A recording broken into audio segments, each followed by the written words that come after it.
বিলাসবহুল যাত্রা দীঘাগামী 6 রুটের জন্য 9 কোটিতে 6টি ভলভো বাস কিনেছে রাজ্য। সোমবার থেকে চালু হলো।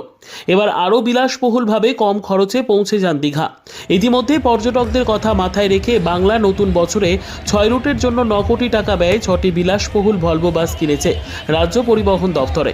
ইতিমধ্যে পরিবহন দফতরের তরফ থেকে বাসগুলির পারমিট করা হয়ে গিয়েছে। গতকাল মুখ্যমন্ত্রী বাস চালুর ঘোষণা করেন। 6টা বাস দিচ্ছি, ভলভো বাস। এখান থেকে শিলিগুড়ি থেকে যেমন একটা যাবে দীঘা, সুতরাং এখানকার মানুষ যদি মনে করেন ডাইরেক্ট যাবেন, তারা ডাইরেক্টও যেতে পারেন। কালকে ওটা উদ্বোধন হবে। আজ সোমবার চালু হলো বিলাসবহুল এই 6টি বাস।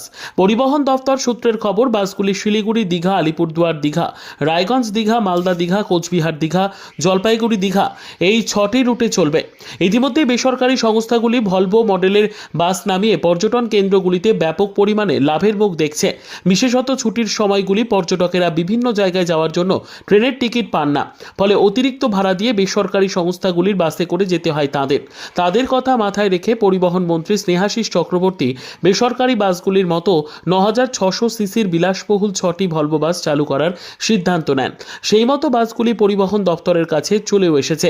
বিলাসবহুল এই ভলভো বাসে চালক ও কন্ডাক্টর ছাড়াও 43টি বসার জায়গা রয়েছে, যেখানে পুশব্যাক সিটের পাশাপাশি থাকছে রিডিং লাইট।